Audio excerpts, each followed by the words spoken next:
Hello, teacher. This is Nancy, and I am my student. My student number is S034012. Self-Reliance.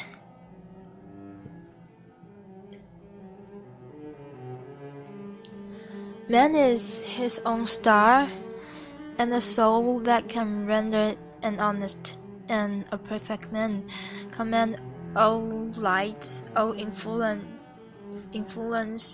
all fate. Nothing to him falls early or too late. Our acts, our angles are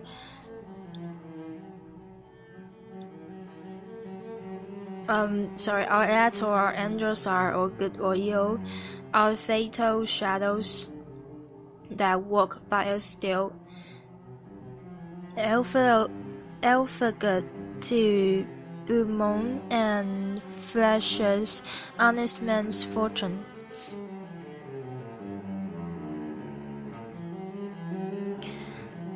Cast the boutling on the rocks, suckled him with the she-wolf's teeth, wintered with the hawk and fox,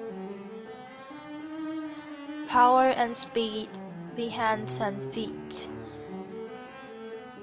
I read the other day some verses written by eminent painter which were original and not conventional. I was the soul hears an admonition in such lines that the subject be what it may. The sentiment they instill is of more value than any thought they may contain. To believe your own thought, to believe what is true for you in your private heart is true for all men. That is genius. Speak your latent conviction, and it shall be the universal sense. For always the inmost becomes the outmost, and our first thought is rendered back to us by the trumpet of the last judgment. Familiar as the voice of the mind is to each, the highest merit we ascribe to Moses, Plato, and Milton, as that they said in not books and traditions, and spoke not one man but what they thought. A man should learn to detect and watch that gleam of light which flashes across his mind from within, more than the luster of the firmament of bards and sages. Yet it dismisses without notice his thoughts, because it is his. In every work of genius we recognize our own rejected thoughts. They come back to us with a third and alienating majesty. Great works of art have no more affecting lesson for us than this. They teach us to abide by our spontaneous impression with good hammered inflexibility. When the whole cry of voices is on the other side. Else tomorrow a stranger will say with masterly good sense precisely what we have thought and felt all the time, and we shall be forced to take with shame our own opinion from another. There is a time in every man's education when he arrives at the conviction that envy is ignorance, that imitation is suicide, that he must take himself for better, for worse, as his portion, that though the wide universe is full of good, no kernel of nourishing corn can come to him but through his toil bestowed on that plot of ground which is given to him to till. The power which resides in him is new in nature, and none but he knows what that is which he can do, nor does he know until he has tried. Not for nothing one face, one character one fact makes much impression on him, and another none. It is not without established harmony, the sculpture in the memory. The eye was placed where one ray should fall, that it might testify of that particular ray. Bravery let him speak the utmost syllable of his confession. We but have expressed ourselves, and unashamed of what divine idea which each of us represents. It may be safely trusted as proportionate and of good issues, so it be faithfully imparted. But God will not have his work made manifest by cowards. It needs a divine man to exhibit anything divine. A man is relieved and gay when he has put his heart into his work and done his best, but what he has said or done otherwise shall give him no peace. It is a deliverance which does not deliver. In the attempt his genius deserts him. No muse befriends, no invention, no hope. Trust thyself. Every heart vibrates to that errant string. Accept the place the divine providence has found for you, the society of your contemporaries, the connection of events. Great men have always done so, and confided themselves childlike to the genius of their age, betraying their perception that the eternal was stirring in their heart, working through their hands, predominating in all their being. And we are now men, and must accept in the highest mind the same transcendent destiny, and not pinched in a corner, not cowards fleeing before a revolution, but redeemers and benefactors, pious aspirants to be noble clay plastic under the almighty effort. Let us advance on chaos and the dark. What pity our oracles nature yields us on this text in the face and behavior of children, babes, and even brutes, that divided and rebel mind, that distrust of a sentiment because our arithmetic has computed the strength and means opposed to our purpose. These have not, their mind being whole, their eye is as yet unconquered, and when we look in their face, we are disconcerted.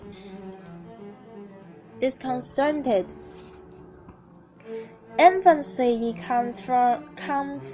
conforms to nobody, all conform to it, so that one babe commonly makes 4 or 5 out of the adults who prattle and play to it. So God has armed youth and puberty and manhood no less with his own piquancy and charm, and made it enviable and gracious, and its claims not to be put by. If it will stand by itself, do not think the youth has no force because he cannot speak to you and me. Hark, in the next room, who spoke so clear and emphatic? Good heaven, it is he, it is that very lump of bashfulness and Belgium, which for weeks has done nothing but eat when you were by, that now rolls out these words like bill strokes.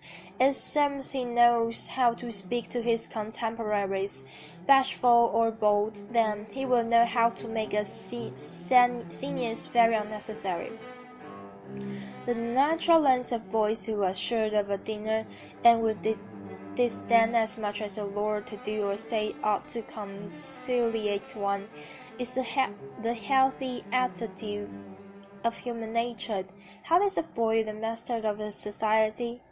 Independent, irresponsible, looking out from his corner on such people and facts as pass by.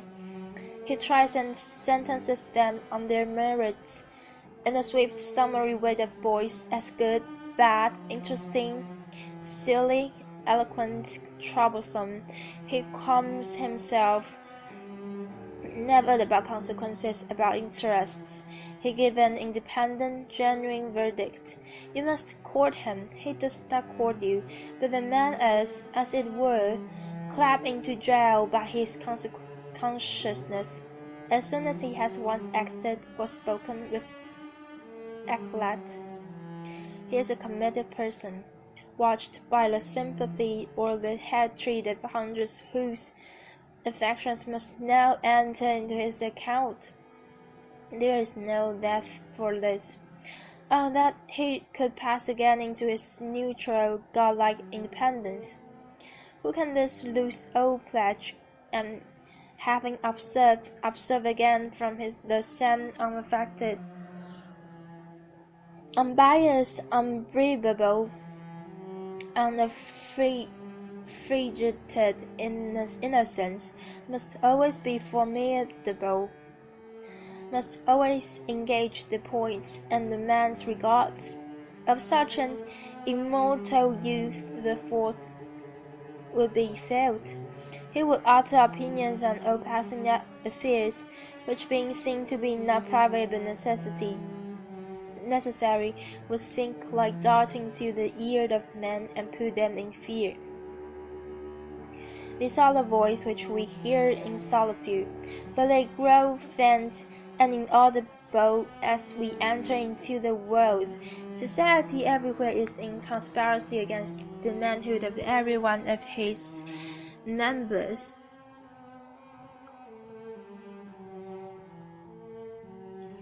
Society is a joint stock company in which the members agree for the better securing of his bread. In most request is conformity. Self-reliance is its aversion. It loves not realize realities and creators, but names and customs. Whoso would be the man must be a nonconformist. He who would gather immortal palms must not be hindered by the net of goodness, but must explore if it be goodness. Nothing is at best sacred but the integrity of our own mind. Absolute absolve you to yourself, and you shall have the suffrage of the world. I remember an answer which, when quite young, I was prompted to make to a valued adviser who was wont to importune me to the dear old doctrines of the Church.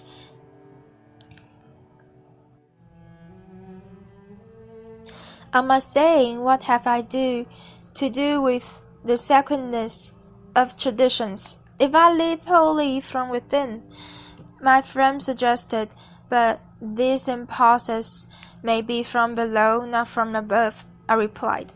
They do not seem to me to be such, but if I am the devil's child, I will live then from the devil. No law can be sacred to me but that of my nature. Good and bad are but names very readily transferable to that or this. The only right is what is after my constitution, the only wrong what is against it. A man is to carry himself in the presence of opposition as if everything were titular and ephemeral, but I am ashamed to think how easily we capitulate to badges and names, no to large societies and dead institutions. Every decent and well-spoken individual fact and sways me more than is right. I ought to go upright and vital, and speak the real truth in all ways. If malice and vanity were the code of philanthropy, shall I pass? If an angry bigot assumes this bountiful cause of abolition and comes to me with his last news but Barbados, why should I not say to him, Go love thy infant, love thy wood chopper, be good-natured and modest, have that grace, and never varnish your hand. Uncharitable ambition, with this incredible tenderness for black fog 1,000 miles off, thy love afar is spied at home. Rough and graceless would be such greeting. But truth is handsomer than the affection of love. Your goodness must have some age to it, else it is none. The doctrine of hatred must be preached as the counteraction of the doctrine of love when that pulse and wines. I shun father and mother and wife and brother when my genius calls me. I will write on the lintels of the doorpost, Whim. I hope it is somewhat better than whim at last, but we cannot spend the day in explanation. Accept me not to show cause why I seek or why I exclude company. Then again, do not tell me, as a good man did to stay, of my obligation to put all poor men in good situations. Art thou my poor? I tell thee, thou foolish philanthropist, did I grudge the dollar, the dime, the cent I give to such men as do not belong to me and to whom I do not belong? There is a class of persons to whom by all spiritual affinity I am bought and sought. For them I will go to prison, if need be, but your miscellaneous popular charities, the education, the college of fools, the building of meeting houses, to live in, and to which many now stand, alms to sort, and the thousand-fold relief societies, though I confess with shame I sometimes succumb and give the dollar. It is a wicked dollar which by and by I shall have the manhood to withhold. Virtues are in the popular estimate rather the exception than the rule. There is the man and his virtues. Men do not is called a good action as some piece of courage and or charity, much as they would pay a fine in expiation of daily non-appearance on parade. Their works are done as an apology or extenuation of their living in the world, as invalids and links and paid at high board. Their virtues are penances. I do not wish to expiate, but to live. My life is not an apology, but a life. It is for itself and not for a spectacle. I much prefer that it should be of a lowest strength, so it be genuine and equal, than that it should be glittering and unsteady. I wish to be sound and sweet, and not to need diet and bleeding. My life should be unique. It should be an alms, a battle, a conquest, a medicine. I ask primary evidence that you are a man, and refuse this appeal from the man to his actions. I know that I know that for myself it makes no difference whether I do or forbid those actions which are reckoned excellent. I cannot consent to pay for a privilege where I have intrinsic right. Few and mean as my gifts may be, I actually am and do not need for my own assurance or the assurance of my fellows any secondary testimony.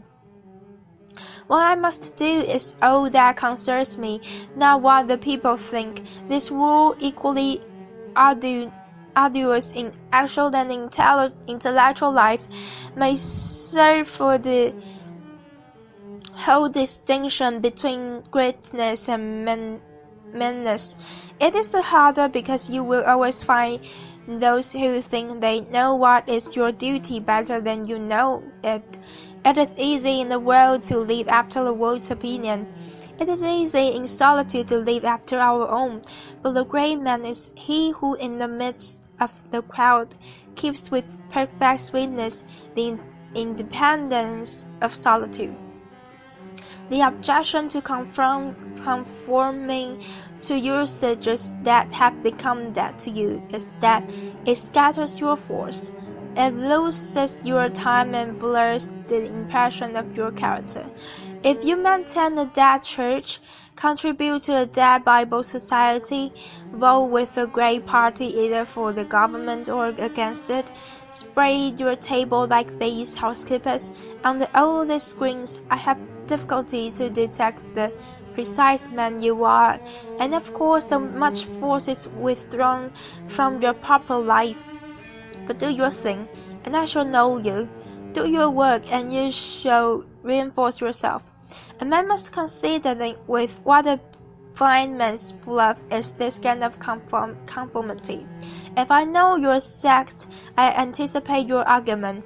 I hear a preacher announce for his text and topic the expediency of one of the institutions of his church. Do I not know beforehand that not possibly can be said a new and spontaneous word? Do I not know that with all this ostentation of examining the grounds of the institution, he will do no such thing? Do I not know that he is pledged to himself not to look but at one side, the permitted side, not as a man, but as a parish minister? He is a retained attorney, and these heirs of the bench are the emptiest affection. Well, most men have bound their eyes with one or another handkerchief, and attached themselves to some one of these communities of opinion. This conformity makes them not too false in a few particulars, authors of a new lies, but false in all particulars. Their every truth is not quite true. Their two is not the real two. Therefore not the real four, so that every word they say chaggrines us, and we know not where to begin to set them right. Meantime, nature is not slow to equip us in the prison uniform of the party to which we adhere. We come to wear one kind of face and figure, and acquire by degrees the gentlest assonant expression. There is a mortifying experience in particular which does not fail to wreck itself also in the general history. I mean, the foolish face of frights, the forced smile which we put on in company where we do not feel at ease in answer to conversation which does not interest us, the muscles not spontaneously moved, but moved by a low, usurping willfulness, grow tight about the outline of the face and make the most disagreeable sensation, a sensation of rebuke and warning which two brave young men will suffer twice. For nonconformity the world whips you with its displeasure. Therefore a man must know how to estimate a sore face. The bystanders look askance on him in the public street or in the friend's parlor. If this aversion had its origin in contempt and resistance like his own, he might well go home with a sad countenance. But the sore faces of the multitude, that their sweet faces have no deep cause, disguise no God, but are put on and off as the wind blows, and the newspaper directs, yet is the discontent of the multitude more formidable than that of the Senate and the college. It is easy enough for the firm man who knows the world to brook the rage of the cultivated classes. Their rage is decorous and prudent, for they are timid as being very vulnerable themselves. But when to their feminine rage the indignation of the people decided, when the ignorant and the poor are aroused, when the unintelligent brute force that lies at the bottom of society is made to grow and mold. It needs the habit of magnanimity and religion to treat it godlike as a trifle of no concernment.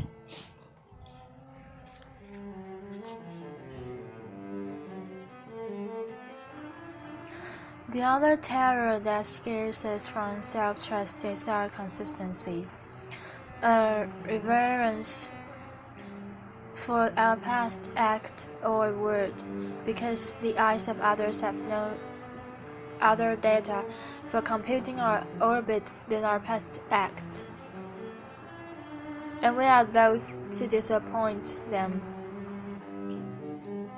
But why should you keep your head over your shoulder? Why drag about this monstrous corpse of your memory, lest you contradict somewhat you have stated in this or that public place? Suppose you should contradict yourself. What then? It seems to be the rule of wisdom never to rely on your memory alone, scarcely even in acts of pure memory, but bring the past for judgment into the thousand-eyed present, and live ever in the new day. Trust your emotion. In your metaphysics, you have denied personality to the deity. Yet, when the devout motions of the soul come, yield to them heart and life, though they should clothe God with shape and color. Leave your theory as Joseph, his coat in the hand of the harlot, and flee. A foolish consistency is the hobgoblin of little minds, adored by little statesmen and philosophers and divines. With consistency, a great soul has simply nothing to do. He may as well concern himself with his shadow on the wall. Out upon your guarded lips, seal them up with packthread dew. Else, if you will be the man, speak what you think today in words as hard as. Again, though it contradict everything you said today. Ah, then, exclaimed the aged ladies, you shall be sure to be misunderstood. Misunderstood? It is a rifle's word. Is it so bad, then, to be misunderstood? Pythagoras was misunderstood, and Socrates and Jesus and Luther and Copernicus and Galileo and Newton and every pure and wise spirit that ever took flesh. To be great is to be misunderstood.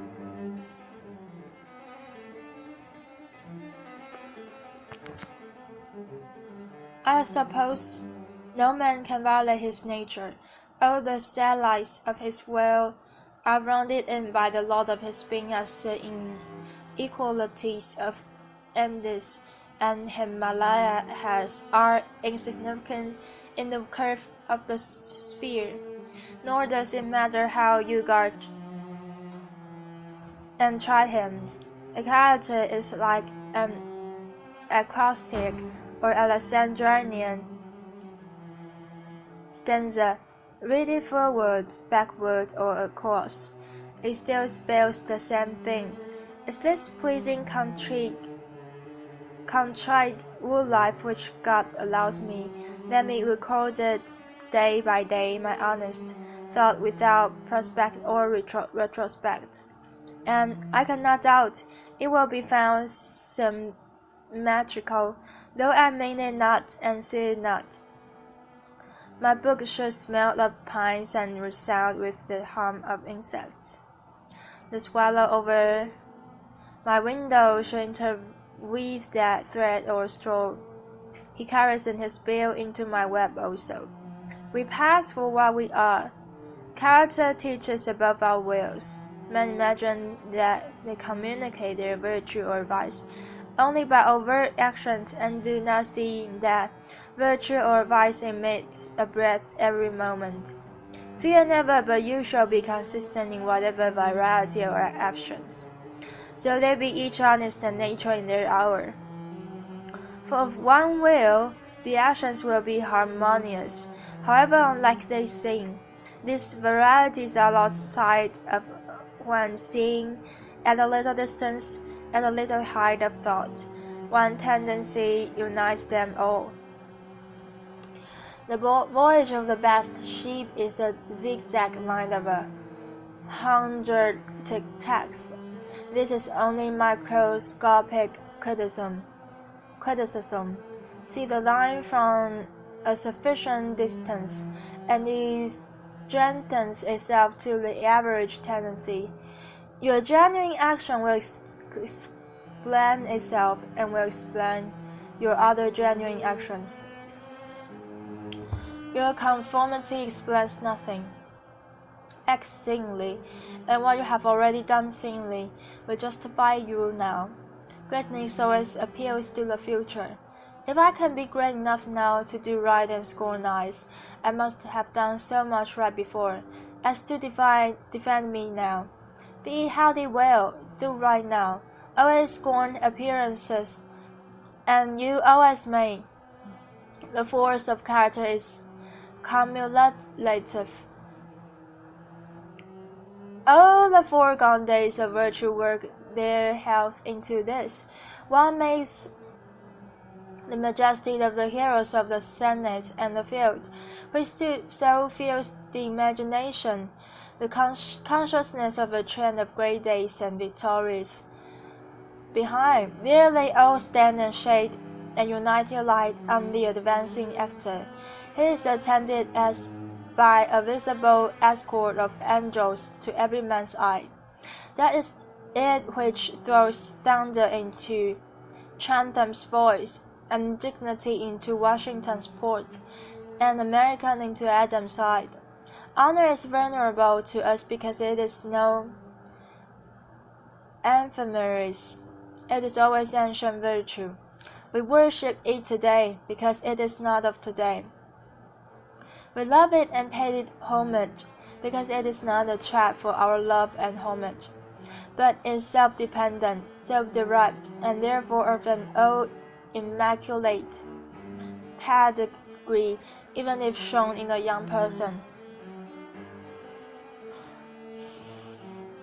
I hope in these days we have heard the less of conformity and consistency. Let the words be gasted and ridiculous henceforward.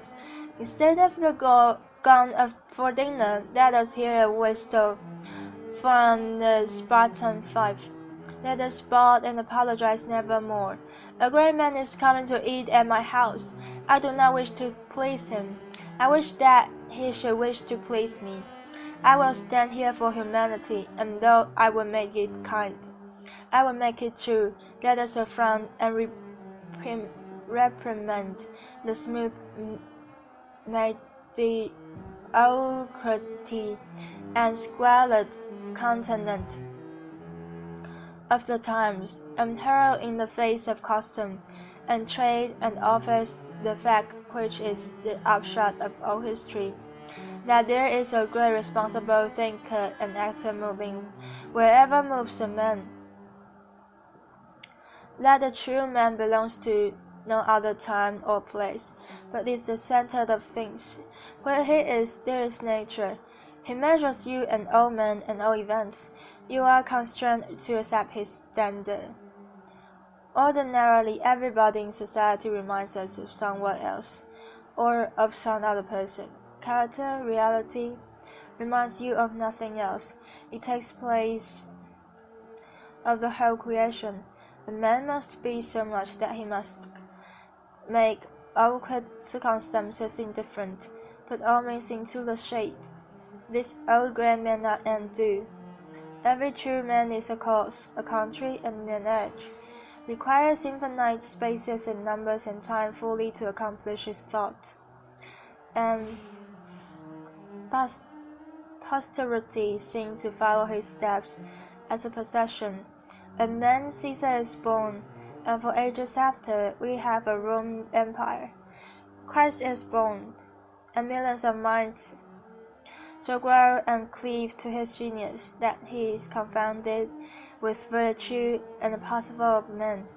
An institution is the lengthened shadow of one man, as the Reformation of Luther, Quakerism of Fox, Methodism of Wesley, abolition of Clarkson, Scipio, Milton called the height of Rome, and all history revolves itself very easily into the biography of a few stout and earnest persons. Let a man then know his worth, and keep things under his feet. Let him not peep or steal, or scold up and down with the air of a charity boy, a bastard, or an interloper, in a world which exists for him. But a man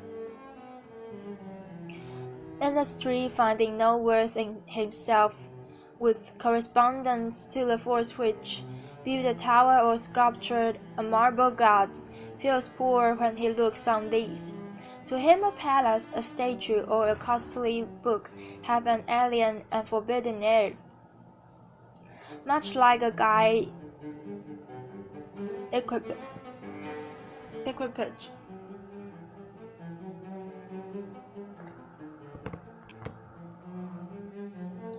I seem to say that, who are you, sir? Yet they all are his suitors for his notice, petitioners to his faculties that they will come out and take possession. The picture waits for my verdict. It is not to command me, but I am to settle its claims to praise. That popular fable of the sot who was picked up dead drunk in the streets, carried to the Duke's house, washed and dressed and laid in the Duke's bed, and on his waking treated with all obsequious ceremony that the Duke, and assured that he had been insane, owes its popularity to the fact that it symbolizes so well the state of man, who is in the world a sort of sot, but now and then wakes up, exercises his reason, and finds himself a true prince. Our reading is a mendicant and sycophantic. In history, our imagination makes sport of us, place us false, kingdom and lordship, power and estate are the guardian vocabulary than Private John and Edward in the small house, and common day's work. But the things of life are the same to both. The sum total of both is the same. Why all this difference to Alfred and Skanderbeg and Gustavus? Suppose they are virtuous. Did they wear out virtue? As great as stake depends on your private act today, as followed their public and renowned steps. When private men shall act with best views, the lustre will be transferred from the actions of kings to those of gentlemen. The world has indeed been instructed by its kings, which have so magnetized the eyes of nations.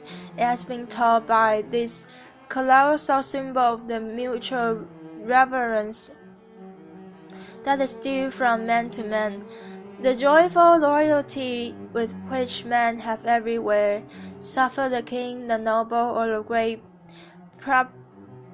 proprietor to walk among them by the law of his own, make his own scale of men and things, and reverse theirs, pay for benefits not with money but with honor, and represent the law in his person, was a hieroglyphic by which they obscurely signify their consciousness of their own right and comeliness, the right of every man.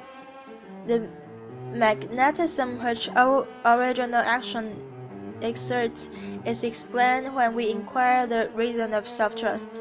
Who is the trustee? What is the original self on which a universal reliance may be guarded? What is the nature and power of that silent sparkling star, without parallax, without calculable elements, which shoots a ray of beauty even into trivial and impure actions? If the least mark of independence appear, the inquiry leads us to that source, at once the essence of genius, the essence of virtue, and this essence of life, which we call spontaneity of instinct. We denote this primary wisdom as intuition, whilst all latter teachings are intuitions. In that deep voice, the last fact behind which analysis cannot go, all things find their common origin. For the sense of being which in common ours rises, we know not how in the soul is not diverse from things, from space, from light, from time, from men, but one with them, and proceedeth obviously from the same source whence their life and being also proceedeth. We first share the light by which things exist, and afterwards see time as appearances in nature, and forgot that we have shared their cause. Here is a fountain of action and a fountain of thought. Here are the lungs of that inspiration which give man wisdom, of that inspiration of man which cannot be denied without impiety and atheism. We lie in the lab of immense intelligence, which makes us organs of its activity and receivers of its truths. When we discern justice, when we discern truth, we do not think of ourselves, but allow a passage to its beams. If we ask whence this comes, if we seek to pray it into the soul that consists of metaphysics or philosophy, is as fault. Its presence or its absence is all we can affirm. Every man discerns between the voluntary acts of his mind and his involuntary perceptions, and to his involuntary perceptions he knows a perfect respect is due. He may err in the expression of them, but he knows that these things are so like day and night, not to be disputed. All my willful actions and acquisitions are but roving, the most trivial revelry, the faintest naive emotion are domestic and divine. Thoughtless people contradict as readily the statement of perceptions as of opinions, or rather much more readily. For they do not distinguish between perception and notion. They fancy that I choose to see this or that thing, but perception is now whimsical but fatal. If I see the trait, my children will see it after me, and in course of time, or all mankind, although it may chance that no one has seen it before me, for my perception of it is as much a fact as the sun. The relations of the soul to the divine spirit are so pure that it is profane to seek to interpose helps. It must be that when God speaketh, he should communicate not one thing but all things, should fill the world with his voice, should scatter forth light, nature, time, souls from the center of the present thought. A new date and new create the whole. Whenever the mind is simple and receives a divine wisdom, then all things pass away. Means, teachers, texts, temples fall, It lives now and absorbs past and future into the present hour. All things are made sacred by the relation to it, one thing as much as another. All things are dissolved to their center by their cause. And in the universal miracle, petty and particular miracles disappear. This is and must be. If therefore a man claims to know and speak of God, and carries you backward to the phraseology of some old modern nation in another country, in another world, believe him not. Is an acorn better than the ark which is its fullness and completion? Is the parent better than the child into whom he has cast his ripened being? Whence then is worship of the past? The centuries are conspirators against the sanity and majesty of the soul. Time and space are but physiological colors which the eye maketh, but the time and space are but the soul is light. Where it is day, where it was is night, and history is an impertinence and an injury, if it be anything more than a cheerful apologue or parable of my being and becoming. Apologue or parable of my being and becoming. Man is timid and apologetic. He is no longer upright. He dares not say, I think, I am, but quotes some censor sage. It is shamed before the blade of grass or the blowing rose. These roses under my window make no reference to former roses or to better ones. Therefore, while they exist with God today, there is no time to them. There is simply the rose. It is perfect in every moment of its existence. Before a leaf bud has burst, its whole life acts, and the full-blown flower there is no more. In the leafless roots there is no less. Its nature satisfied, and it satisfies nature. In all moments alike, there is no time to it. But man postpones or remembers. He does not live in the present, but with reverted eye laments the past, or heedless of the riches that surround him, stands on tiptoe to foresee the future. He cannot be happy and strong until he too lives with nature in the present of a time. This should be plain enough, yet see what strong intellects dare not yet hear God himself. Unless he speak the phraseology of I know not what David or Jeremiah or Paul, we shall not always say to grade a price on a few texts, or Jeremiah or Paul, we shall not always say to grade a price on a few texts. On a few lines, we are like children who repeat by rote the sentences of grandams and tutors, and as they grow older, of the men of talents and character they chance to see, painfully recollecting the exact words they spoke. Utter these sayings, they understand them, and are willing to let the words go, for at any time they can use words as good, when occasion comes. So was it with us, so will it be, if we proceed. If we live truly, we shall see truly. It is easy for the strong man to be strong, and as it is for the weak to be weak. When we have new perception, we shall gladly disburden the memory of its hoarded treasures as old rubbish. When a man lives with God, his voice shall be as sweet as the murmur of the brook and the rustle of the corn. And now at last the highest truth on this subject remains unsaid, probably cannot be said. For all that we say is a fart of remembering of the intuition. That thought by what I can now nearest approach to say it is this: when good is near you, when you have life in yourself, it is not by any known or appointed way. You shall not discern the footprints or any other.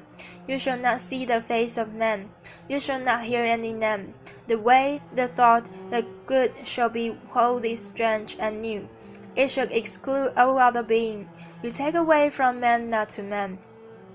All persons that ever existed are its fugitive ministers. There shall be no fear in it. Fear and hope are like beneath it. It asks nothing. There is somewhat low even in hope. We are then in vision. There is nothing that can be called gratitude, nor properly joy. The soul is raised over passion. It sees identity and eternal causation. It is a perceiving that truth and right are, hence it becomes tranquility out of the knowing that all things go well. Vast spaces of nature, the Atlantic Ocean, the South Sea, vast intervals of time, years, centuries, are of no account. This which I think and feel underlay that former state of life and circumstances, as it does underlie my present, and will always wear circumstance, and what is called life, and what is called death. Life only avails, now the having lived. Power ceases in the instant of repose. It resides in the moment of transition from the past to the new state, in the shooting of the gulf, in the darting to an end. This one fact the world hates, that the soul becomes, for that forever degrades the past, turns all riches to poverty. Our reputation to a sham, confounds the sand with the rug, shoves Jesus and jades equally aside. Why then do we prate of self-reliance? Inasmuch as the soul is present, there will be power and confident but agent. To talk of reliance is a poor external way of speaking. Speak rather of that which relies because it works in this. Who has more soul than I, master me, though he should not raise his finger? Round him must revolve by the gravitation of spirits. Who has less? I rule with thy facility. We fancy it rhetoric when we speak of immanent virtue. We do not yet see the virtue is height, and that the man of a company of men plastic and permeable to principles by the law of nature must overpower and ride all cities, nations, kings, rich men, poets who are not. This is the ultimate fact which we so quickly reach on this as on every topic, the resolution of all into ever blessed one. Virtue is the governor, the creator, the reality. All things real are so by so much of virtue as they contain hardship, husbandry, hunting, bowling, war, eloquence, personal weight, and somewhat. And engage my respect are examples of the soul's presence and impure actions. I see the same law working in the nature of a conservation and growth. The poise of the planet, the banded tree recovering itself from the strong wind, the vital resources of every vegetable and animal, are also demonstrations of the self-suffocating, self-sufficing, and therefore self-relying soul. Whole history from its highest to its trivial passage is the various record of this power. Thus all concentrates, that is not rough, that is sit at home with the cause, that is stunned and astonished and intruding rebel of men and books and institutions by a simple declaration of the divine facts. Bid them take the shoes from off their feet, for God is here within. Let our simplicity judge them, and our docility to our own law demonstrate the poverty of nature and future reside of our native riches.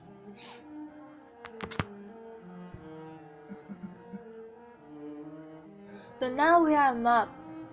Man does not stand in awe of man, nor is the soul admonished to stay at home, to put itself in communication with his internal ocean, but it goes aboard to beg a cup of water of the urns of men.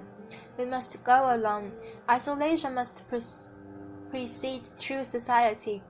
I like the silent church before the service begins, better than any preaching. How far off, how cool, how chaste the persons look, beggared each one with a precinct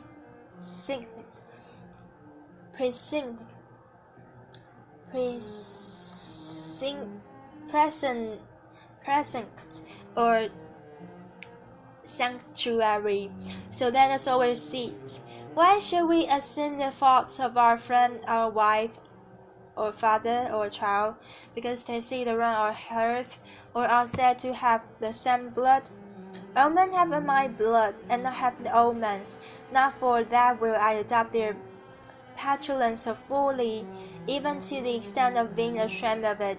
But your isolation must not be mechanical, but spiritual. That is, must be evolution. At times the whole world seems to be in conspiracy to importune you with empty trifles. Friend, client, child, sickness, fear, want, charity, all knock at once at the closet door and said, Come out unto us. Do not spill thy soul. Do not owe-descend. Keep thy state. Stay at home in thine own heaven. Come not for a moment into their facts, into their hubbub of conflicting appearances, but let in the light of thy thought on their combustion. The power man possesses to annoy me, I give them by the weak curiosity. No man can come near me, but through my act. What we love, that we have, but by desire we bereave ourselves of the love. If we cannot at once rise to the sanctities of obedience and faith, let us at least resist our temptations.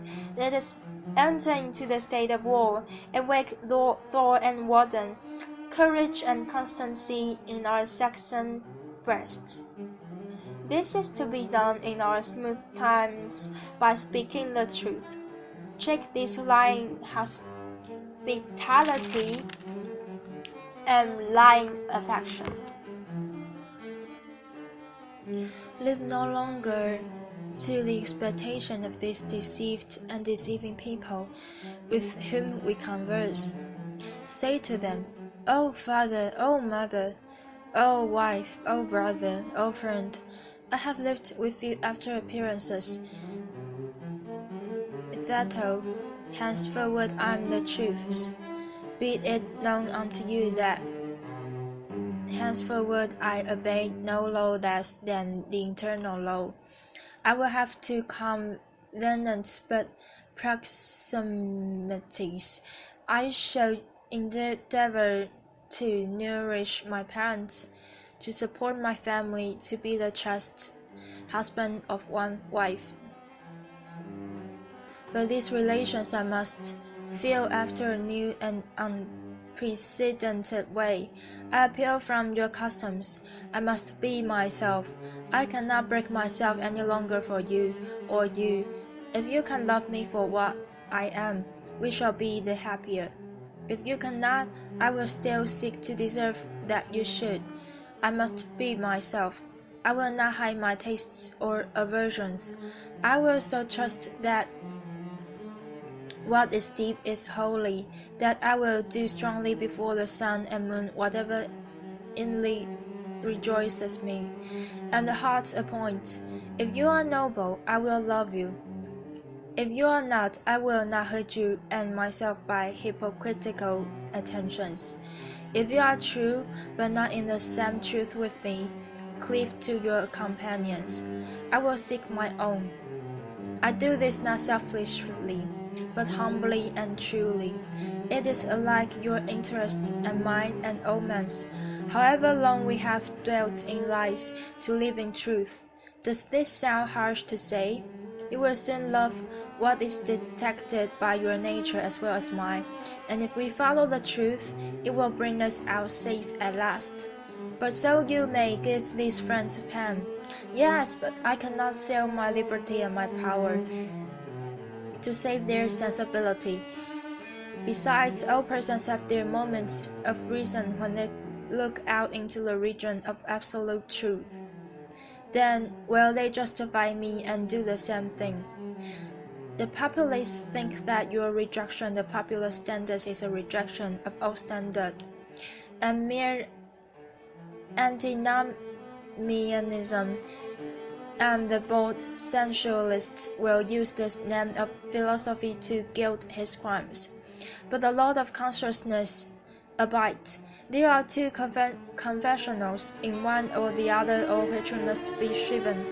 You may fulfill your round of duties by clearing yourself in the direct or in the reflex way. Consider whether you have satisfied your relations to father, mother, cousin, neighbor, town, cat, and dog, whether any of these can upbraid you. But I may also neglect this reflex standard and absolve me to myself. I have my own stern claims and perfect circle. It denies the name of duty to many offices that are called duties. But if I can discharge its debts, it enables me to dispense with the popular code. If anyone imagines that this law is lax, let him keep its commandment one day. And truly it demands something godlike in him who has cast off the common motives of humanity, and has ventured to trust himself for a taskmaster. High be his heart, faithful his will, clear his sight, that he may in good earnest be doctrine, society, law to himself, that the simple purpose may be to him as strong as iron necessity is to others. If any man consider the present aspects of what is called by distinction society, he will see the need of these ethics. The sinew and heart of man seem to be drawn out, and we are become timorous, desponding, whimperous. We are afraid of truth, afraid of fortune, afraid of death, and afraid of each other. Our age yields no great and perfect persons. We want men and women who shall renovate life and our social state, but we see that most natures are insolvent, cannot satisfy their own wants, have an ambition out of all proportion to their practical force, and so do lean and beg day and night continually. Our housekeeping is mendicant, our arts, our occupations, our marriages, our religion we have not chosen, but society have chosen for us. We are parlor soldiers. We rock battle of fate, where strength is born, we shun. If our young men miscarry in their first enterprises, they lose all heart. If the young merchant fails, men say he is ruined. If the finest junior studies at one of our colleges, and is not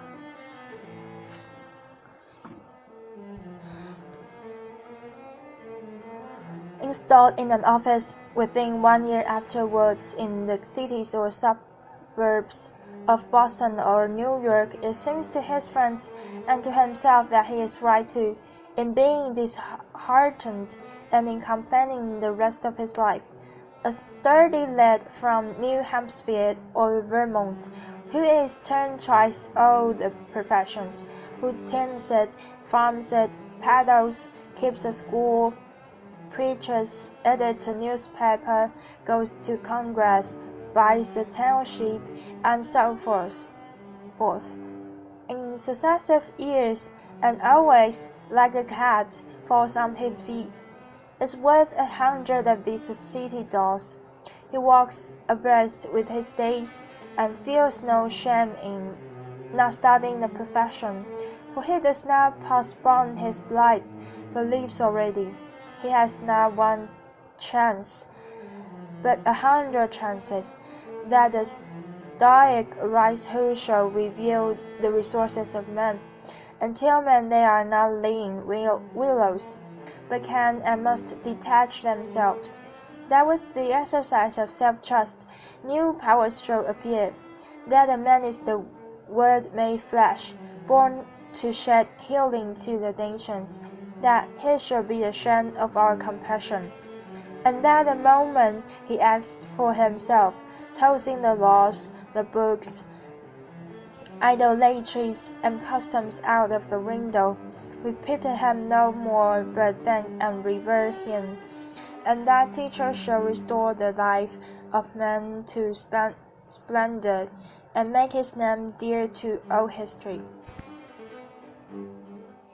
It is easy to see that the greater self-reliance, a new respect for the divinity in man, must work in revolution in all the office and relations of men, in their religion, in their education, in their pursuits, their modes of living, their association, in their property, in their speculative views.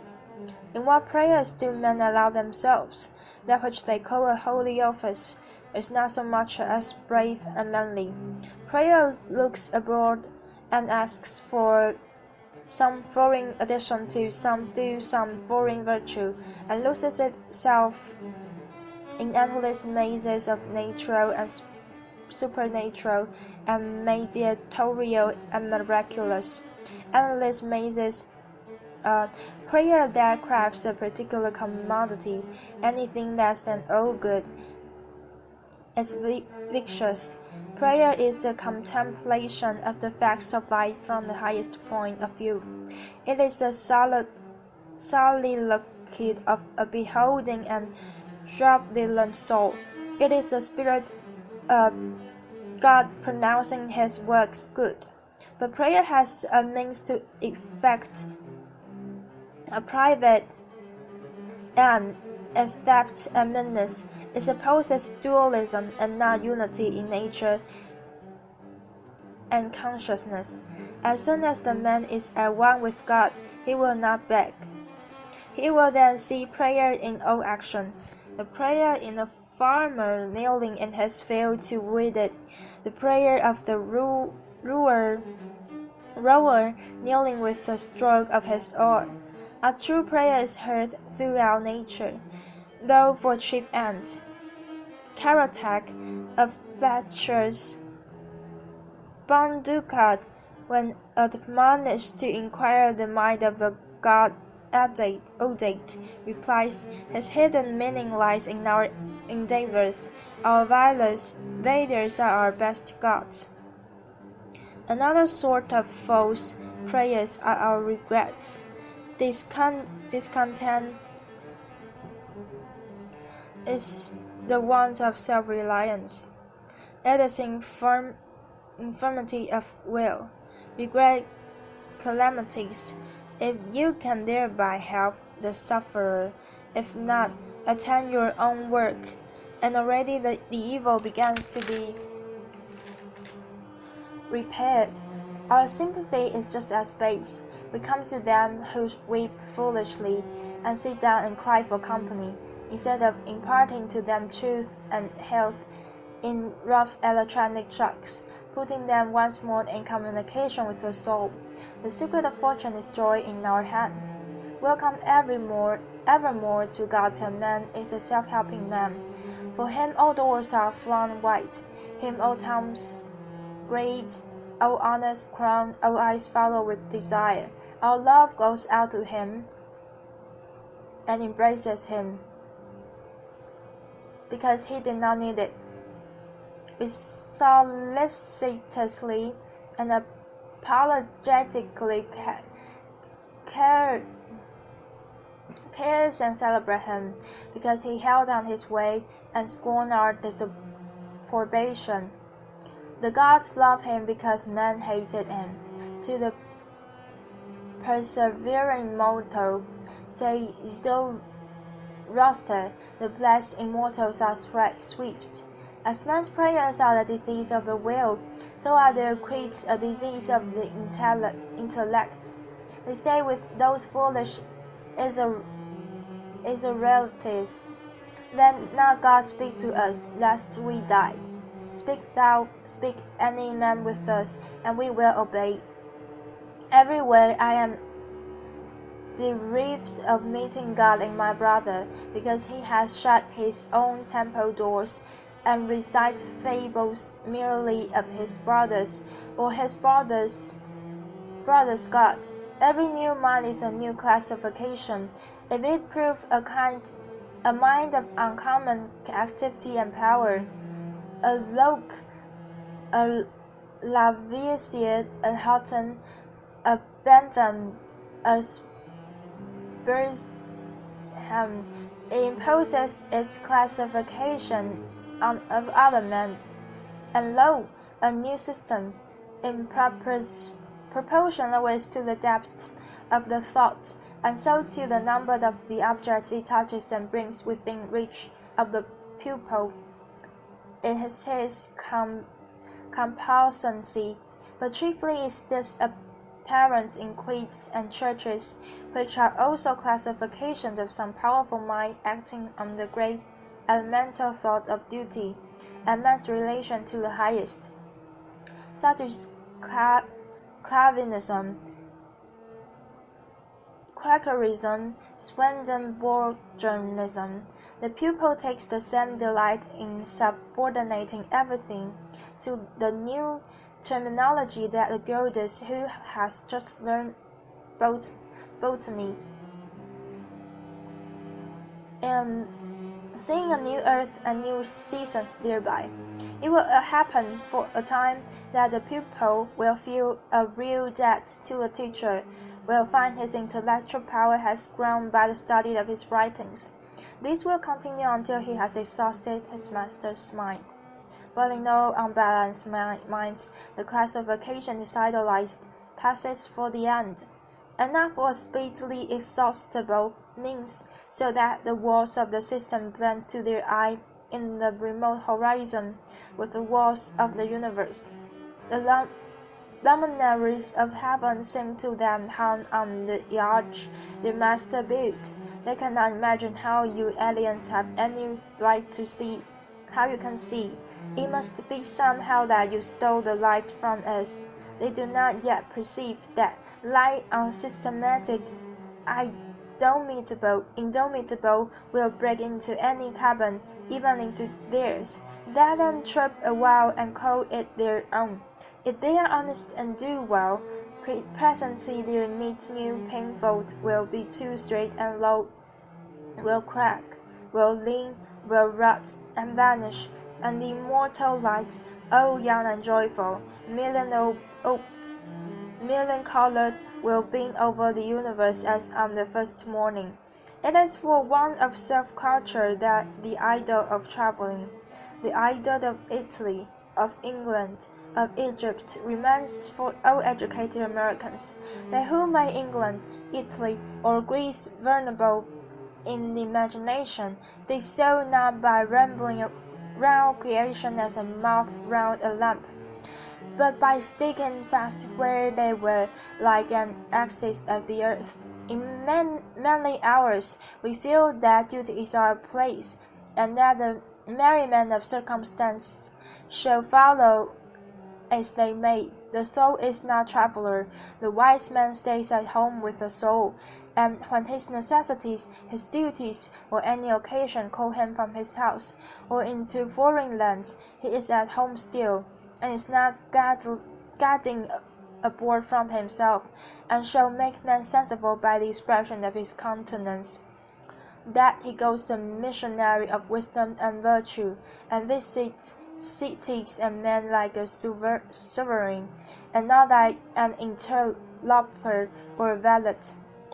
I have no churlish objection to the circumnavigation of the globe for the purposes of art, of study and benevolence, so that the man is first domesticated, or does not go abroad with the hope of finding somewhat greater than he knows.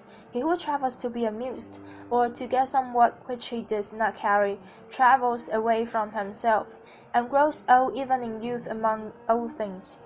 And Thebes in hemorrhaged, his will and might have become old and dilapidated as he carries ruins to ruins.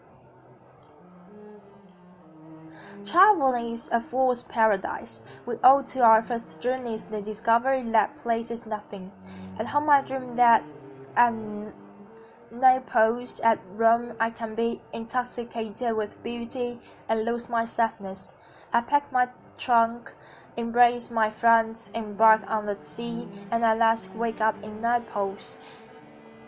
And there beside me is the stern fact, the sad self, unrelenting, identical that I fled from. I see the Vatican and the palaces.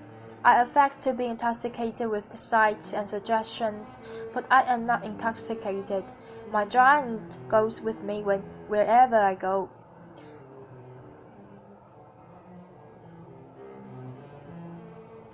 3. But the rage of traveling is itself only a symptom of a deeper unsoundness affecting the whole intellectual action. The intellectual is vagabond, and the universal system of education fosters restlessness. Our minds travel when our bodies are forced to stay at home. We imitate and what is imitation? But the traveling of the mind. Our houses are built on foreign taste. Our shelves are garnished with foreign ornaments. Our opinions, our tastes, our whole minds then and follow the past and the distant, as the eyes of a maid follow her mistress. The soul created the arts wherever they have flourished. It was in his own mind that the artist sought his model. It was an application of his own thought to the thing to be done and the conditions to be observed. And why need we copy the Doric or the Gothic model? Beauty, convenience, grandeur of thought, and grand expression are as near to us as to any, and if the American artist will study with hope and love the precise thing to be done by him, considering the climate, the soil, the length of the day, the wants of the people, the habits and form of the government, he will create a house in which all these will find themselves fitted, and taste and sentiment will be satisfied also. Insist on yourself, never imitate. Your own gift you can present every moment with the cumulative force of a whole life's cultivation, but of the adopted talent of another, you have only an extemporaneous half-possession, that which each can do best. None but his Maker can teach him. No man yet know what it is, nor can, till that person has exhibited it. Where is the master who could have taught Shakespeare? Where is the master who could have instructed Franklin, or Washington, or Bacon, or Newton? Every great man is an unique.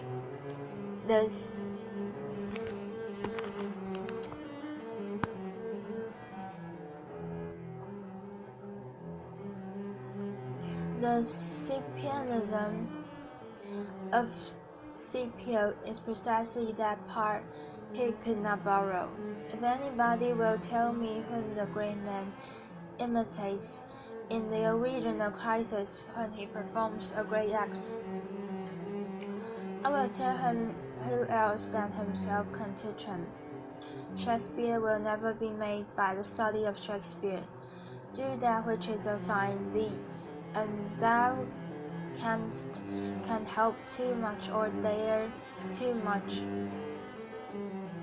There is at this moment there is for me an utterance bare and grand as that of the colossal chisel of Phidias, or trowel of the Egyptians, or the pen of Moses or Dante, but different from all this. Oh, possibly the soul, oh rich, oh eloquent, with thousand cloven tongue, then to repeat itself, But if I can hear what these patriarchs say, surely I can reply to them in the same pitch of voice. For the ear and the tongue are two organs of one nature, dealt up there in the simple and noble region of thy life, obeying thy heart, and thou shalt reproduce the fourth world again. For as our religion, our education, our art look abroad, so does our spirit of society. All men plumb themselves on the improvement of society, and no man improves. Society never advances. It resets as fast on one side as it gains on the other. Its progress is only apparent, like the walkers of a treadmill. It undergoes continual changes.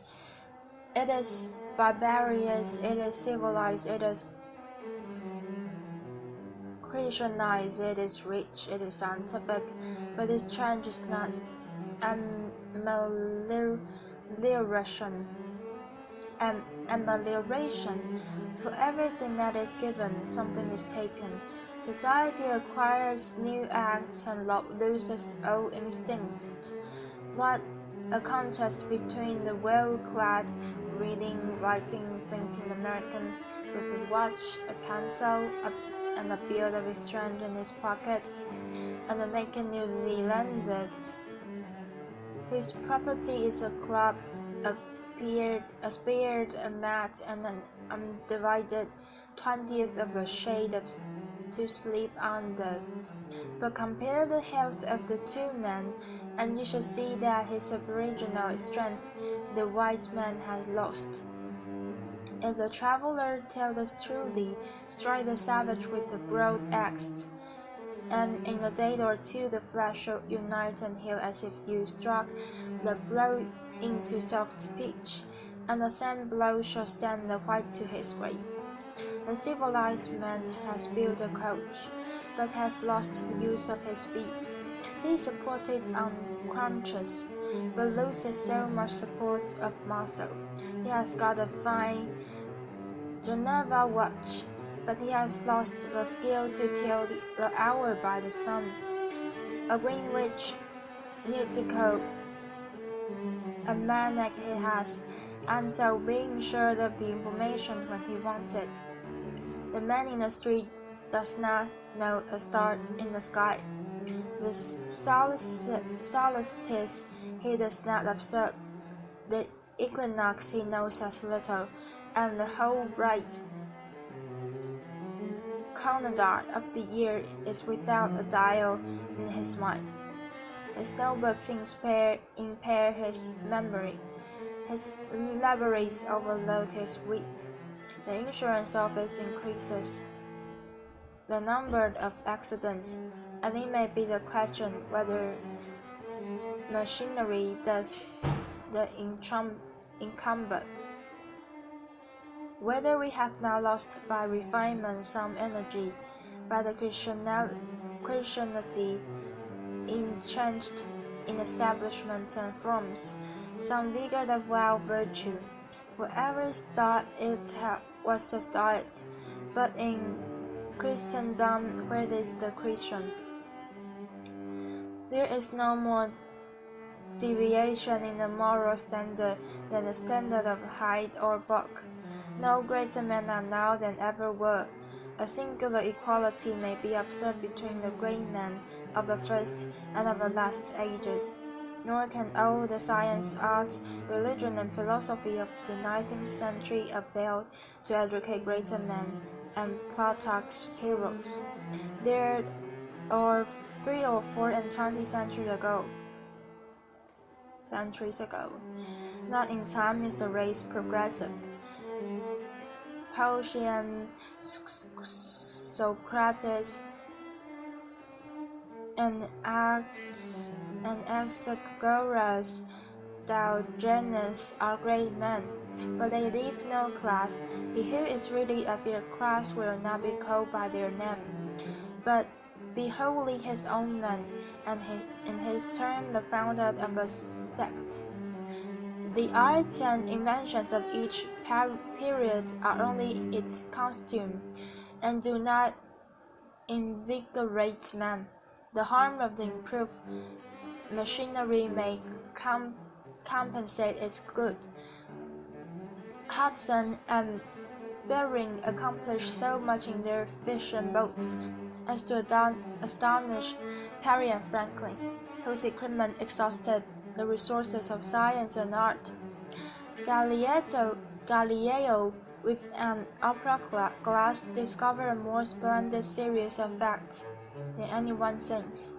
Columbus found the New World in an undecked boat. It is curious to see the periodical disuse and perishing of means and machinery which were introduced without laudation a few years or centuries before. The great genius returns to essential man. We reckon the improvements of the art of war among the triumph of science, and yet Napoleon conquered Europe by the Bivouac Act, which consisted of falling back on naked valor and disencumbering it of all aids. The emperor held it impossible to make a perfect army, such last cases, without abolishing our arms, magazines, commissaries, and carriages, until an imitation of in his hand mill and baked imitations of the Roman custom, the soldier should receive his supply of corn, grind it in his hand mill, and bake his bread himself. Society is a wave.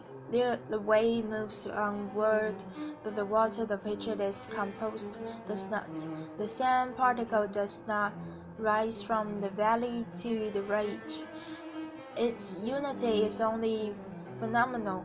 The person who make up a nation today, next year die, and the experience with them. Self-reliance of property, including the reliance on governments which protect it, is the one of self-reliance. Men have looked away from themselves, and I think so long that they have come to esteem that the code of those progress, namely the religious, learned, and civil institutions, as gods of property, and they deprecate assaults on these because they feel them to be assaults on property. They measure their esteem of each other by what each has and not by what each is. But a cultivated man becomes ashamed of his property, ashamed of what he has, out of due respect for his being. Especially he hates what he has, if he sees that it is accidental, come to him by inheritance, or gift, or crime, then he feels that it is not having. It does not belong to him, has no root in him, and merely lies there because no revolution or no robber takes it away. But that which a man is, does always by necessity acquire, and what the man acquires is permanent and living property, which does not wait the back of rulers, or mobs, or revolutions, or fire, or storm, or bankruptcies, but perpetually renews itself wherever the man is put. Thy dot or portion of life, said the Caliph Ali, is seeking after thee.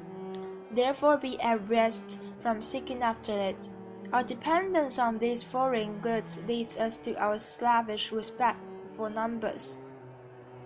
The political parties meet in numerous conventions. The greater the concourse, and with each new uproar of announcement, the delegation from Texas, the Democrats from New Hampshire, the ways of men, the young patriot feels himself stronger than before by a new thousand of eyes and arms. In like manner, the reformers summon conventions, and boldly resolve in multitude, but not so, O friends. Will the God design down to enter and inhabit you, but by the method precisely the reverse? It is only as a man puts off from himself all external support, and stand alone, that I see him to be strong and to prevail. He is weaker by every recruit to his banner. Is not a man better than a town? Ask nothing of man, and in the endless mutation, though only friend column must presently appear the upholder of all that surrounds thee. He who knows that power is in the soul, that it is weak only because he has looked for good out of him and elsewhere, and so perceiving, throws himself unhesitantly on his thoughts, instantly right himself, stands in the secret position, an erect position, commands his limbs, works miracles, just as a man who stands on his feet is stronger than a man who stands on his head. So use all that is called fortune. Most men gamble with her, and gain all and lose all, as her wheel rolls. But do thou leave as unlawful these winnings, and deal with cause and effect, the chancellors of God. In the will work and acquire, and thou hast chained the wheel of chance, and shalt always drag her after thee. A political victory, a rise of friends, the recovery of your sick, or the return of your absent friend, or some other quite external event, raises your spirits, and you think good days are preparing for you. Do not believe it. It can never be so. Nothing can bring you peace but yourself. Nothing can bring you peace but the triumph of principles.